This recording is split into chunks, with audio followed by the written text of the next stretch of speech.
Permanent కార్మికులకు కూడా ఉక్కు పరిరక్ష పోరాట కమిటీ తరఫున నా హృదయపూర్వక నమస్కారాలు. ఇప్పుడు మన టిఎన్టీసీ నాయకులు కల్లా పెంటారావు గారిని అలాగే నిర్వాహక నాయకుడు పెంటారావు మాట్లాడుతుందిగా కోరుతా ఉన్నాను.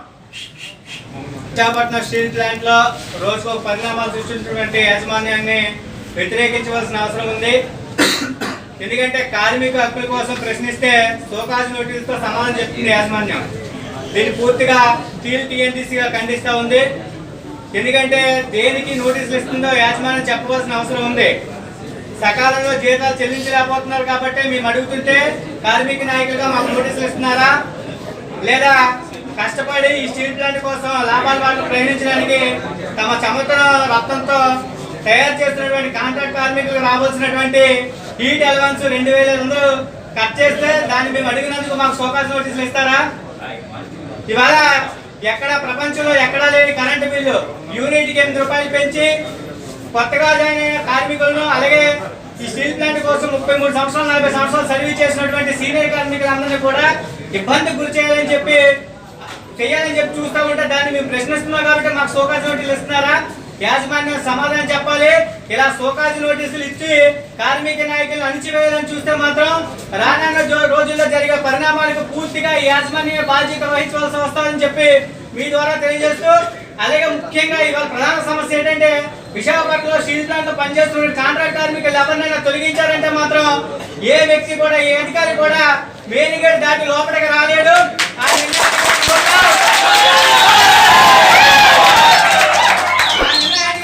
తీసుకోకపోతే యాజమాన్యంతో ఉన్నటువంటి అధికారులు ఎవరు కూడా రోడ్డు మీద కూడా తిరగలేరని చెప్తా ఉన్నాం. ఎందుకంటే ఇవాళ కాంట్రాక్ట్ కార్మికుల కష్టం మా కష్టం, మా కష్టం వాళ్ళ కష్టం.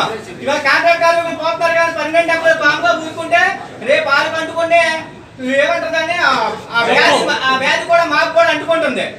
దయచేసి పర్మనెంట్ ఎంప్లాయీ అయినా కాంట్రాక్ట్ కార్మికులైనా సరే ఎవరిని అన్యాయంగా విధుల్లోంచి కానీ తొలగిస్తే మాత్రం నిజంగా చెప్పవలసింది ఏంటంటే రోడ్డు మీద మాత్రం ఏ అధికారి కూడా తిరగలేడు. ఇది మాత్రం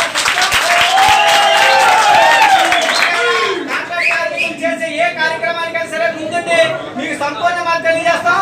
ఇప్పటికైనా సోకాజ్ నోటీసులు ఎవరైతే సిఐటి గౌరవాధ్యక్షులు అయోధ్యరామ్ గారు ఇచ్చిన సోకాజ్ నోటీస్ కానీ వెనక్కి తీసుకోకపోతే రానున్న రోజుల్లో జరిగే పరిణామాలకు నిజంగా యాజమాన్యం బాధ్యత వహిస్తుందని చెప్పి మీ ద్వారా తెలియజేస్తూ సెలవు తీసుకుంటున్నాను. ధన్యవాదాలు. ఇప్పుడు ఐఎన్టీసీ వర్కింగ్ ప్రెసిడెంట్ అయిన టి కొం ప్రసాద్ గారు మాట్లాడుతున్నాం. స్నేహితులారా, మీరందరూ కూడా గమనించాలి. ఈరోజు అఖిలపక్ష కార్మిక సంఘాలందరూ కూడా కాంట్రాక్ట్ వర్కర్స్ మీదను సోకాజ్ నోటీస్ మీదను ధర్నాను విజయవంతంగా చేసినందుకు, మీరందరూ వచ్చినందుకు ప్రతి ఒక్కరికి హృదయపూర్వక శుభాభినందనలు తెలియజేస్తున్నాం. ఎందుకంటే విశాఖపట్నం స్టీల్ ప్లాంట్ ఈ రోజుకి 1489 రోజుల నుంచి స్టీల్ ప్లాంట్ను రక్షించుకోవాలని మనం ఎన్నో ధర్నాలు, ఎన్నో ర్యాలీలు, ఎన్నో మనం నిద్రాహారాలు మానుకుని చేస్తున్నా కూడా ఈరోజు యాజమాన్యం ఒక్కొక్కరిని 6 నెలల నుంచి జీతాలు ఆపి, మనకి ఇచ్చారని ఆపి, ఎలక్ట్రికల్ బిల్లు ఆపి, సమస్త మనల్ని ఏదో విధంగా శోక సముద్రంలో నడిపిస్తుంది. ఇటువంటి యాజమాన్యాన్ని మనం ముందు కూడా ఎన్నో కష్టాలు కూడా అనుభవించవలసి వస్తుంది. దయచేసి ప్రతి ఒక్కరు కూడా ఈ రోజు కార్మికులు, కాంట్రాక్ట్ కార్మికులని మనం ఊరుకుంటే రేపొద్దున ప్రతి ఒక్కరిని కూడా యాజమాన్యం, మేనేజ్మెంట్ కూడా విఆర్ఎస్ అని రకరకాలుగా తప్పిస్తూ కార్మికులను సముద్రంలో నడిపిస్తుంది. ఎట్టి పరిస్థితుల్లో కూడా ఐఐటీసీ తరఫున మేము ఖండిస్తున్నాం. ఎందుకంటే హెచ్ఆర్ఏ అని మళ్ళీ ఇచ్చామని చెప్పారు, అయినా కూడా మేము ఆగాం. అలాగే ఈ యొక్క కోకోవన్లో E2 టెస్ట్ లో కూడా పనిచేస్తూ కూడా ఎంత భయంకరమైనగా మనం పనిచేస్తూ కూడా అతి తక్కువ శాలరీతో పనిచేస్తున్నా కూడా మన మీద జాలి లేదు కదా. మనల్ని కూడా ఇప్పటికీ 850 మందిని కాంట్రాక్ట్ కార్మికులు తొలగిస్తున్నామంటే ఏ రూపంగా నువ్వు తొలగిస్తున్నాము? కారణం ఏంటి? మేము కష్టపడి పనిచేస్తే నువ్వు మమ్మల్ని తొలగిస్తావా? అలాగే కార్మిక నాయకులు మా యొక్క హక్కులు మేము కాపాడుకుంటాం, ఏది మాకు కావాలని చెప్పి ఎంతవరకు వెళ్ళి ఎంతవరకు మమ్మల్ని ఈ విధంగా మభ్య పెట్టాలని చూస్తామో ఎట్టి పరిస్థితుల్లో కూడా ఐటీ తరఫున ఊరుకోదు. ఎన్ని ధర్నాలకైనా ఎంతటికైనా మేము ఈ విషయాన్ని ఖండిస్తున్నామని మీ ముందు తెలియజేస్తూ, ఎట్టి పరిస్థితుల్లో కూడా ఆగమని మీకు ముందు తెలియజేస్తూ, ఈ కార్యక్రమాన్ని మేము దేనికైనా మీరు ఎక్కడ పిలిచినా వస్తామని చెప్పి, అలాగే మన 14వ తారీఖు జరిగే ధర్నాన్ని కూడా మీరు అందరూ కూడా వచ్చి విజయవంతం చేయాలని కోరుతూ ఈ అవకాశం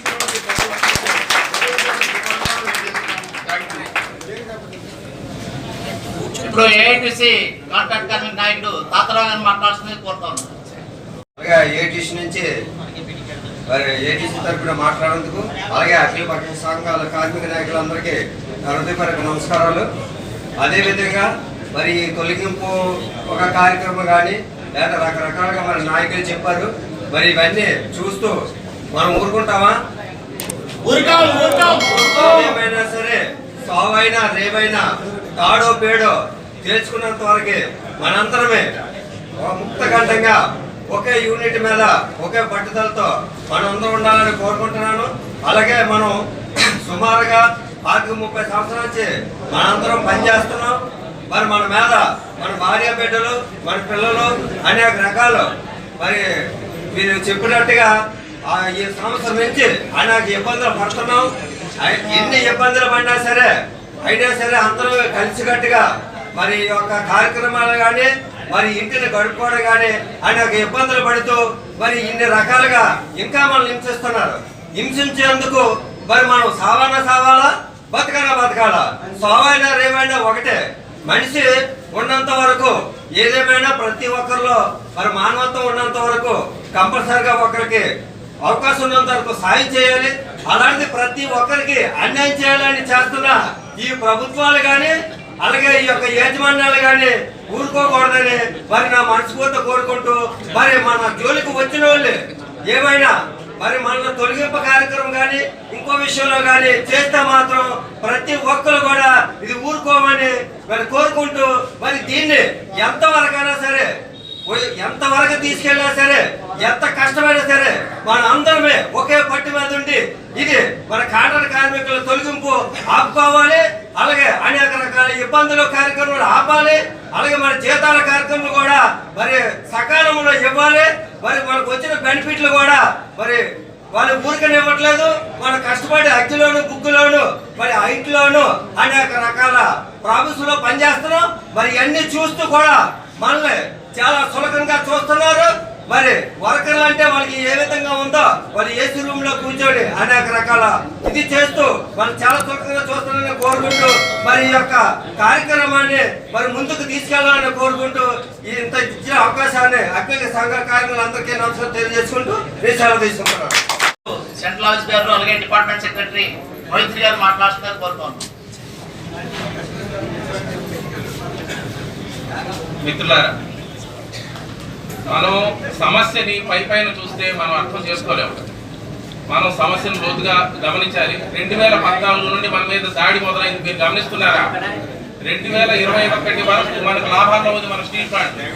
నష్టాల్లో ఉన్న స్టీల్ ప్లాంట్ ని మూసేస్తామో లేకపోతే అమ్మేస్తామని చెప్పిన వాళ్ళు లాభాల్లో ఉన్న స్టీల్ ప్లాంట్ ని ఎలా నష్టాల్లో తీసుకురావాలని చెప్పి మన వెంటబడి మనల్ని వేధించి పథకం ప్రకారం మన స్టీల్ ప్లాంట్ నష్టాలు పాలు చేస్తూ వస్తున్నారు. మీరు గమనిస్తున్నారు కదా. అయితే మనం ఇది గమనించకుండా ఆ సమస్య మీద ఆ రోజు వచ్చిన సమస్య మీద మనం పోరాడుతూ వస్తున్నాం. ఏ రోజు సమస్య ఆ రోజు సమస్య మీద మనం పోరాడుతున్నాం. కానీ పథకం ప్రకారం చేస్తున్నారు, కుట్ర చేస్తున్నారు. ఈ కుట్రలో అందరూ భాగస్వాములు. ఎవరెవరు భాగస్వాములు? మనం ఓటేసి గెలిపించిన ప్రతి వాడు భాగస్వామే. వాళ్ళందరినీ నిలబెట్టి మనం కడిగి అడగాలి. అడిగితేనే మనకు జవాబు వస్తుంది, మనకు సమస్యకి పరిష్కారం వస్తుంది. దీన్ని దృష్టిలో పెట్టుకుని మీరంతా మన కార్పొరేటర్ దగ్గర నుండి, మనం గెలిపించిన కార్పొరేటర్ దగ్గర నుండి, ఎమ్మెల్యే దగ్గర నుండి, ఎంపీ దగ్గర నుండి, మంత్రుల దగ్గర నుండి, స్టేట్ గవర్నమెంట్ దగ్గర నుండి అందరూ బాధ్యులే. అందరూ మనకు సమాధానం చెప్పాల్సిన అవసరం ఉంది. మీరంతా ప్రతి చోట ఇదే మాట మాట్లాడాలి, నిలబడాలి. అయితే ఒక తప్పు చేసింది కేంద్ర ప్రభుత్వం, ఒకే ఒక తప్పు చేసింది. ఆ తప్పు ఏంటంటే ఏదో పర్మనెంట్ ఎంప్లాయీస్ ని నష్టపరుస్తున్నాను లేకపోతే నష్టపరుస్తుందని కాంట్రాక్ట్ ఎంప్లాయీస్ లేదు, కాంట్రాక్ట్ ఎంప్లాయీస్ నష్టపరుస్తున్న పర్మనెంట్ ఎంప్లాయీస్ అనుకుంటున్న తరుణంలో విఆర్ పేరుతో పర్మనెంట్ ఎంప్లాయీస్ ని అలాగే కాంట్రాక్ట్ ఎంప్లాయీస్ ని 100 మందిని చెప్ప పెట్టకుండా వేటు వేయడం ఈ రెండు కలిపి ఒకేసారి పెద్ద తప్పు చేసింది. అది మనకి అవకాశం ఇచ్చింది. ఇప్పుడు అందరూ ఒక తాటి మీదకి వచ్చి నిలబడి పోరాడుతున్నాం. ఖచ్చితంగా ఇందులో విజయం మన వైపే ఉంటుంది. మన నాయకులు పోరాట కమిటీ ఇచ్చిన పిలుపు మేరకు మీరంతా ప్రతిసారి కూడా విజయవంతంగా మనం నిలబడ్డ రోజున ఖచ్చితంగా మనం గెలుపు మందే అవుతుంది.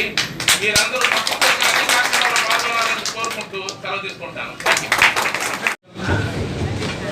వర్ధిల్లాల కార్మికుల ఐక్యత, వర్ధిల్లాల కార్మికుల ఐక్యత. ఇప్పటికే మన డిపార్ట్మెంట్ జనరల్ బాడీలు వాళ్ళు చోట్ల వేయడం డిపార్ట్మెంట్ మొత్తం కవర్ చేస్తాం. జనరల్ బాడీలు వేసి చాలా విషయాలు చెప్పుకున్నాం, మాట్లాడుకున్నాం. మనకు జరుగుతున్న అన్యాయాలు ఏంటనేది. ఏదైతే కాంట్రాక్ట్ కార్మికులు 4200 మంది కాంట్రాక్ట్ కార్మికులు తొలగించాలో ఇప్పుడు సెప్టెంబర్లో, ఆ రోజు నుంచి కేంద్ర ప్రభుత్వం పైన రాష్ట్ర ప్రభుత్వం పైన పోరాటం చేస్తూనే ఉన్నాం మనం. అవునా కదా?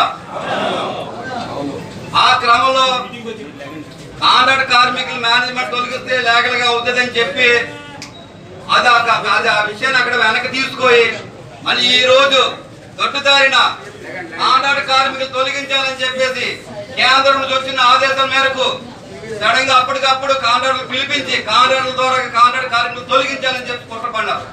దానికి కాంట్రాక్టులందరూ కూడా మా ఎందుకు కాంట్రాక్ట్ కార్మికులు తొలగించి మేమే తొలగించలేమని చెప్పేసి కొన్ని సమస్యలు ఉన్నాయి, వాళ్ళతో తొలగిస్తామని చెప్పేసి వాళ్ళు అడ్డుకోవడం జరిగింది.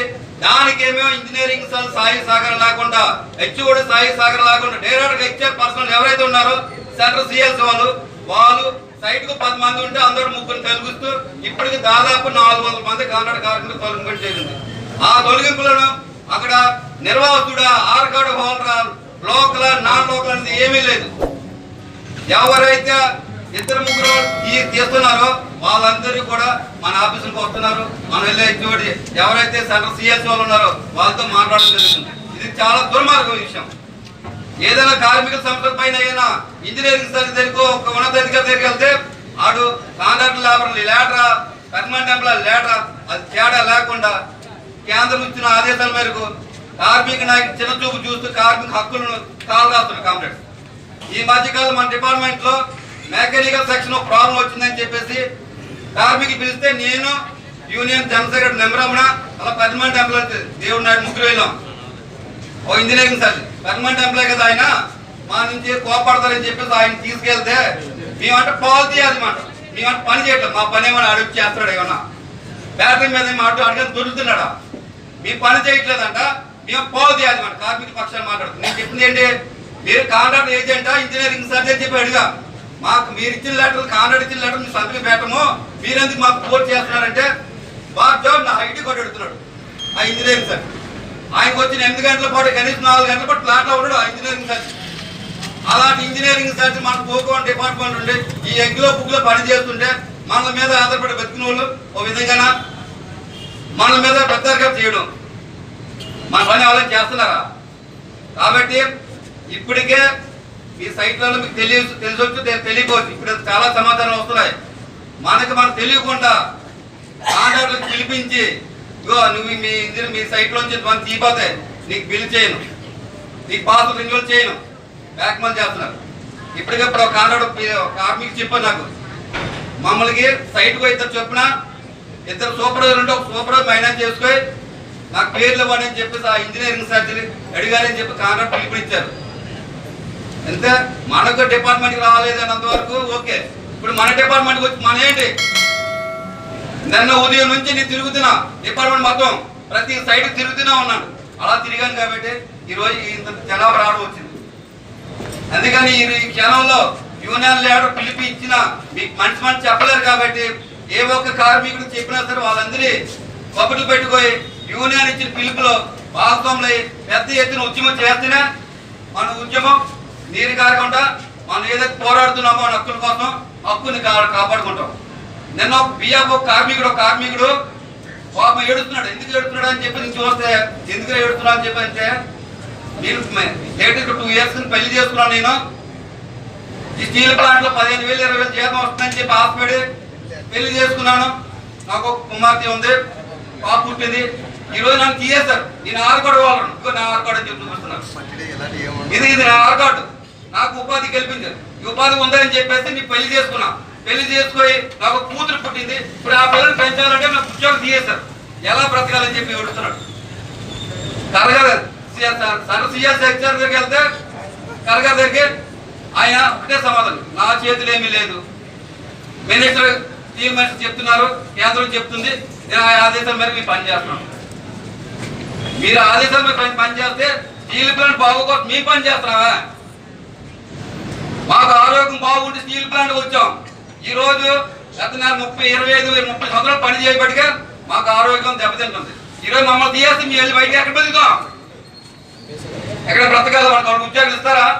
బయట స్టీల్ ప్లాంట్ నమ్ముకో మనం ఉండబట్టిగా ఈరోజు మన ఫ్యామిలీ పంచుకుంటున్నాం.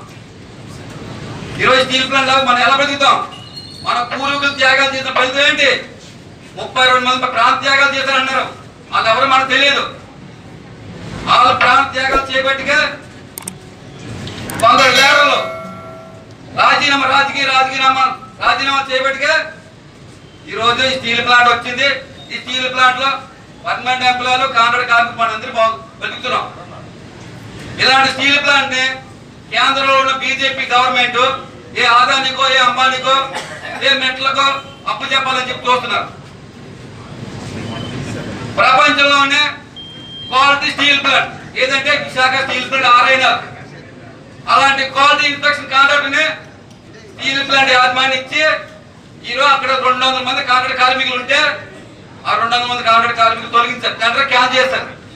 ఆ క్వాలిటీ ఉండబట్టిగా, క్వాలిటీ ఇన్స్పెక్షన్ లో పనిచేసిన కార్మికులు ఉండబట్టిగా ప్రపంచంలోనే తొండికి ప్రపంచంగా అందరికంటే మనకి ఎక్కువ కాస్ట్, అంత క్వాలిటీ మన స్టీల్. అలాంటి కార్మికులు 200 మంది కార్మికులు బయట పెట్టారు. మొదటిదాకా మన ఎస్టీడీ వాళ్ళు సిఈడి 8 నెలలు అవుతుంది. సిఈడీలో 700 మంది కాంట్రాక్ట్ కార్మికులు ఉన్నారు. వాళ్ళందరూ కూడా బయట ఉన్నారు. 7 జూన్లో కాంట్రాక్ట్ కార్మికులు బయట ఉన్నారు.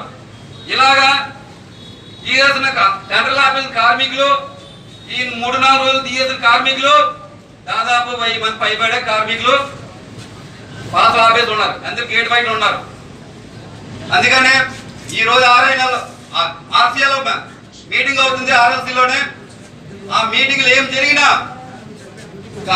అఖిలపక్షంగా నిర్ణయం తీసుకున్న కార్యక్రమం అన్నిటికీ కార్మిక లీడర్లు ఏ పిలుపునిస్తారో ఆ పిలుపులు అందరూ కూడా భాగస్వామై యూనియన్ ఇచ్చిన పిలుపులో అది రాత్రి అవ్వచ్చు, పగలు అవ్వచ్చు, ఉదయం అవ్వచ్చు, ప్లాంట్ లో అవ్వచ్చు, ప్లాంట్ బయట అవ్వచ్చు, గ్రామాల్లో కావచ్చు, ఎక్కడ పిలుపునిచ్చినా సరే పెద్ద ఎత్తున కార్మికులందరూ పాల్గొవాలి. అలాగే విశాఖ స్టీల్ ప్లాంట్ లో యాజమాన్య తప్పు ఎంతైతే ఉందో రాజకీయంగా బయటకు మన ఊర్లో గెలిపించిన నాయకులు కూడా అంతే తప్పే ఉంది. ఇప్పుడు బయట స్టీల్ ప్లాంట్ ప్రైవేటీకరణ చేస్తారని చెప్పి ఎక్కడ చెప్పారు? ఎక్కడ ప్రకటన చేశారు? పార్లమెంట్ లో బీజేపీ కేంద్ర కమిటీ ప్రకటన చేసింది. మరి అక్కడే ప్రకటన చేయాలి. విశాఖ స్టీల్ ప్లాంట్ అమ్మట్లేదని మరి బయట మన ఓటేసి గెలిపించిన నాయకులందరూ కూడా స్టీల్ ప్లాంట్ అడ్డుకుంటాం, ప్రైవేట్ వర్క్ చేయమని చెప్పేసి కాకం కోపుడు చెప్తున్నారు. మీరు చెప్పిన మాట నిజమే, కానీ ఇక్కడ కాదు, ఎక్కడైతే ప్రైవేట్ పనులు చేస్తామని చెప్పేసి అన్నారో అక్కడ వాళ్ళతోటి స్టీల్ ప్లాంట్ ప్రైవేట్ చేయమని చెప్పి ఒప్పించాలి. అది అప్పుడు మా దగ్గర చెప్పాలి. ఇక్కడే మా దగ్గర మాట్లాడడం వీరు. ధన్యవాదాలు కామ్రేడ్. ఇప్పటికీ చాలా టైం అయింది, ఆ టైం పోటీలు కావాలి కాబట్టి నాకు ఇచ్చిన ఈ అవకాశం ధన్యవాదాలు.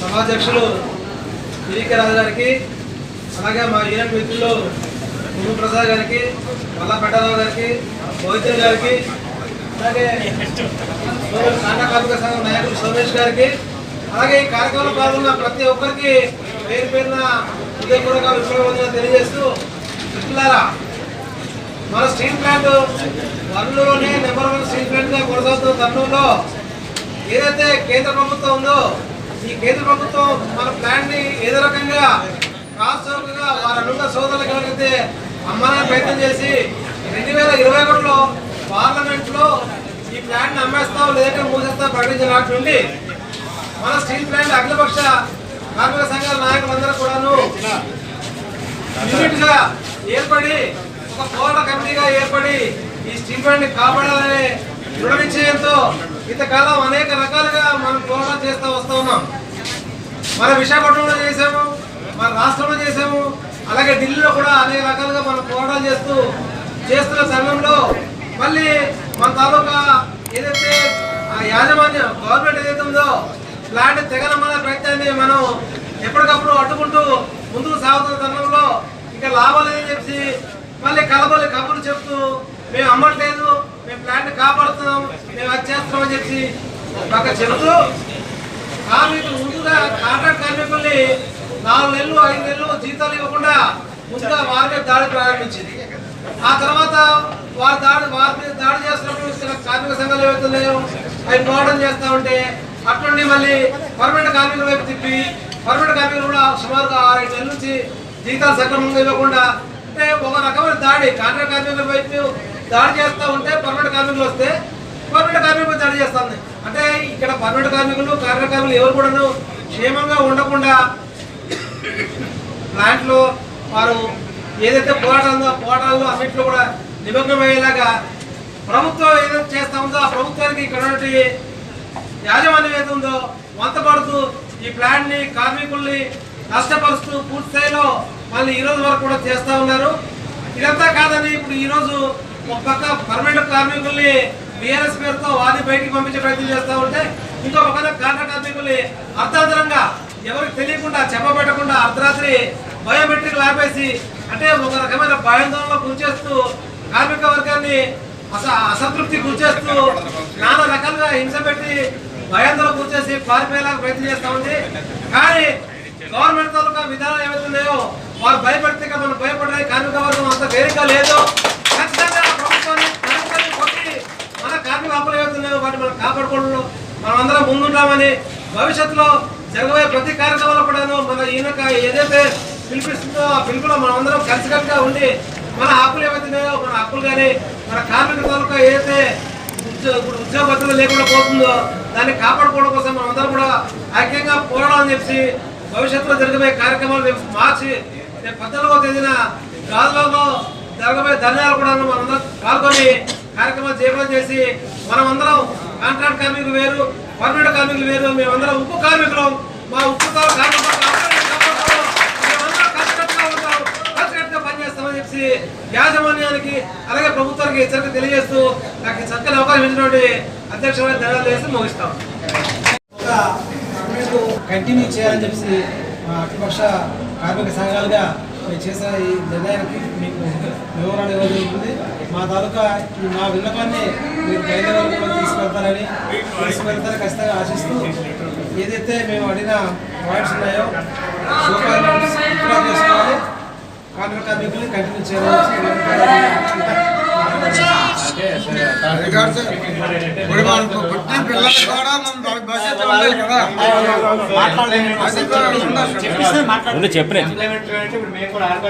ఉద్యోగస్తులు ఎలాగైతే నాకు ఆల్రెడీ వచ్చిందో కాంట్రాక్ట్ వర్కర్స్ కూడా ఇప్పుడు ఎంప్లాయ్మెంట్ ద్వారా వచ్చినాడు తర్వాత వాళ్ళైతే ఇటువంటి పాటు ఇక్కడ రేయంగా 12 కాంట్రాక్ట్ వర్కర్స్ కూడా తగ్గించగలేదు. అక్కడ రావాల్సిన 2,500 మాత్రం ట్యాక్స్ ఎందుకంటే ఈ 2 డేస్ లో పనిచేస్తున్నారు వాళ్ళు కూడా సమాన హక్కులు కల్పించాలని చెప్పి ప్రధాన ఎజెండా.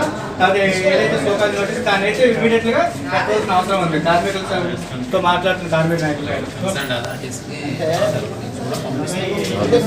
ఎంతో కష్టపడి ప్రాక్టీస్ ఇబ్బంది రాకుండా కాంట్రాక్ట్ కార్మికులు కానీ పర్మనెంట్ కార్మికులతో మాట్లాడి మన గ్రోత్ ఉంది, మనం 370 నుంచి 380కి వచ్చాం, 380 400కి వెళ్ళాలని మీరు చెప్తూ మీరు కింద మీద కొట్టు అందరూ మోటివేట్ చేసుకుంటూ వస్తాం. మీ మోటివేషన్ ఇవ్వకపోవడం పర్లేదు, కానీ మీ మీద మళ్ళీ ఒత్తిడి చేస్తూ మీకు తెలియకుండా చెప్పాలంటే కాంట్రాక్ట్ కార్మికుడి అదేదో అమెరికా ఫార్మ్ తరహాలోనేమో మనోడు చేసి కనిపించుకోవడం వాడినేమో రమ్మండం ఇదేంటి ఎంత దూరం పెట్టింది. సౌకర్యం దేని మీద ఇచ్చారు, కొన్ని కుంభకోణం మీద ఇచ్చారా, అక్కడ కుంభకోణం మీద ఇచ్చారా, హెచ్ఆర్ అడిగాడు కార్మికుడితే హెచ్ఆర్ ఆఫీసర్ హెచ్ఆర్ అడిగారు, ఎల్సిడి బిల్ పెంచారు అడిగారు. అంతకన్నా ఇటువంటి సరైన రీజన్స్ పెట్టి ఇవ్వడం వేరు. అంటే ఎవరికైనా ఈ పోరాటం ఆపేది మనం ఈ పోరాడబట్టే 1980 పోరాడబట్టే ఈ ప్యాకేజ్ వచ్చింది. కాబట్టి మీరు మన కాంట్రాక్ట్ కార్మికులు సంతోషం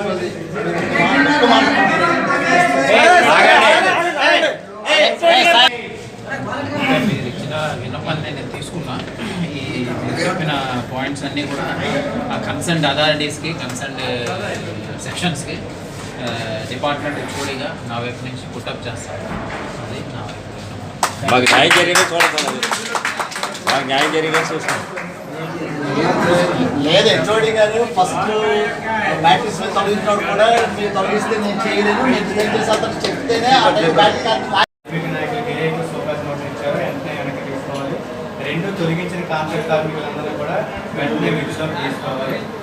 వాళ్ళకి రావాల్సిన 2,500 హీట్లో పనిచేస్తున్నారు. ముఖ్యంగా పోగొండ డిపార్ట్మెంట్ అంటే హీట్ డస్ట్, అందులో పనిచేసే కాంట్రాక్ట్ కార్మికులకు మాత్రం 2,500 వెంటనే పునరుద్ధరించాలి. ఎవరైతే ఎంప్లాయీస్ ఉన్నారో వాళ్ళకి హెచ్ఆర్ఏ ఇవ్వాలి, పవర్ బిల్ తగ్గించాలి. HRA permanent employees current bill, ముఖ్యంగా ఈ ఎన్నాటి మీద మాట్లాడుతున్నటువంటి కార్మిక నాయకుడు జయరాము సిఐటి నుంచి ఆయన స్పోకాస్ నోటీస్ ఇవ్వడం జరిగింది. దాన్ని వెంటనే వెనక్కి తీసుకోవాలి. ప్రధాన డిమాండ్ ఈ రెండే, కాంట్రాక్ట్ కార్మికులు తీసుకోవాలి, దానికి అయోధ్యలో సోకాస్ నోటీస్ వెనక్కి తీసుకోవాలి. రెండన్నా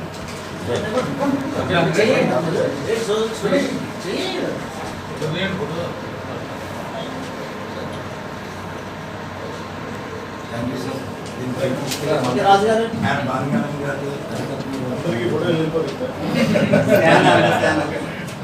సార్